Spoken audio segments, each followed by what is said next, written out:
किस आधार पर बोल रहा हूं, किस आधार पर बोल रहा हूं? संविधान में लिखा हुआ है आर्टिकल 13, आर्टिकल 13 में यह बात लिखी हुई है कि ऐसे किसी भी विषमतावादी विचार का प्रचार और प्रसार नहीं होगा।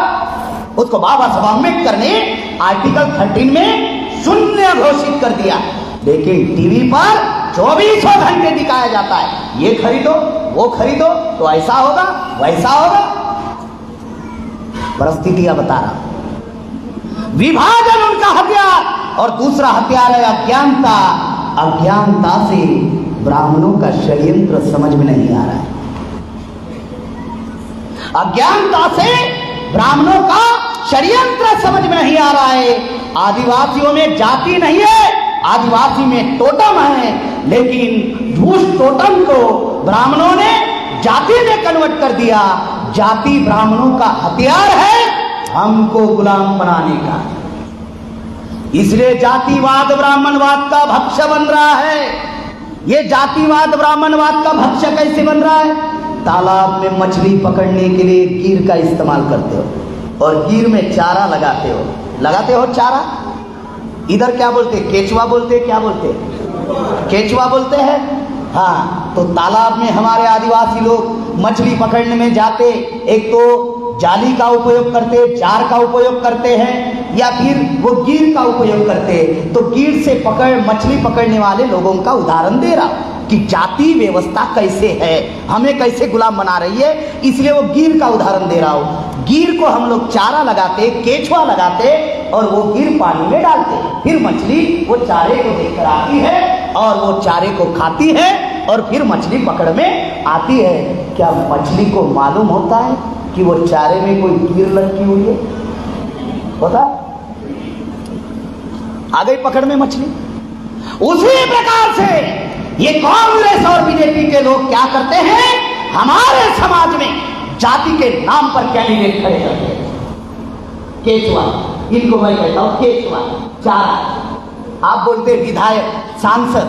बाबा साहब ने कहा ये दलाल और भड़वे, मैं कहता हूं ये केचुआ। आपकी जाति की संख्या उस एरिया में जितनी होती है वो केचुआ को खड़ा कर देते। अब आपको क्या लगता है? हमारे जाति का है। आपको क्या लगता है? हमारे समाज का है। आप फिर क्या करते हैं? उसकी बटन दबाते हैं। आपको मालूम ही नहीं है कि आपने जिसकी बटन दबाई वो वोट उसको नहीं गया, पार्टी के अकाउंट में जमा हुआ। आपको मालूम ही नहीं। जैसे मछली पकड़ने के लिए चारा का इस्तेमाल कर रहे हैं, उसी प्रकार से आपको गुलाम बनाने के लिए हमारे प्रतिनिधियों का, हमारे नेताओं का जाति के नाम पर उसको टिकट देते हैं और वो चारा आपके सामने दिखाकर, वो केचुआ आपके सामने दिखाकर आपका वोट लेते हैं। आप वोट अपने जाति का, अपने समाज का करके देते हो, लेकिन वो वोट ब्राह्मणों को मजबूत करता है। कैसे? इस 75 साल में दो ही पार्टियों ने भारत के ऊपर राज किया। एक है कांग्रेस जिसने 55 साल राज किया और दूसरा है बीजेपी जिसने 20 साल राज किया। 55 और 20, 75 साल। देश आजादी को, तथाकथित आजादी को 75 साल हुए। बीजेपी ने 75 साल का अमृत महोत्सव मनाया। अमृत महोत्सव क्यों मनाया? क्योंकि भारत की जनता 75 साल में सवाल खड़ा नहीं करनी चाहिए।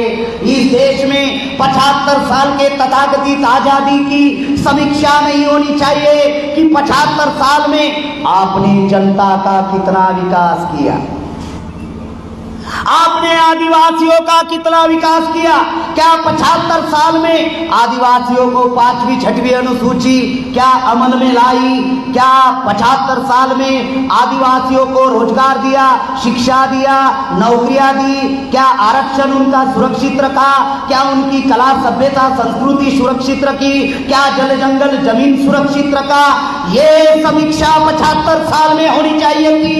ये समीक्षा ना हो, इसलिए घर घर तिरंगा, हवा में उड़ा दिया आपकी समीक्षा। घर घर तिरंगा। पहले आपने क्या किया, घर घर मोदी। उनको मालूम था साला ये फार्मूला ज़्यादा काम का है, तो घर घर तिरंगा। किसने घर घर तिरंगा पहुंचाया? जिसने तिरंगा जलाया और जिन्होंने आरएसएस के हेडक्वार्टर पर कभी तिरंगा नहीं लहराया, उन्होंने घर घर तिरंगा पहुंचाया, ताकि आप लोग सवाल खड़े ना करो। किसको? वो केचुआ को, वो चारा को आप सवाल खड़ा ना करो कि 75 साल में आप लोगों ने क्या किया। अभी तक हमारी समस्या का समाधान नहीं हुआ। यह है जाति, ये जाति ब्राह्मणों का हथियार है, और हमारा समाज इस जाति व्यवस्था से निकलना नहीं चाहता है।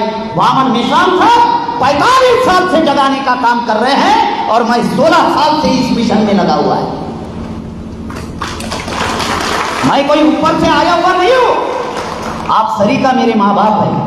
मैं भी नेशनल पार्क का लड़का हूं, गांव देहात में पैदा हुआ हूं, और मैं मेरे खानदान में अकेला लड़का हूं जो पीछे पड़ा हूं। ये ऑनलाइन चल रहा है, ये दुनिया देख रही, मेरी बात को सुन रही है।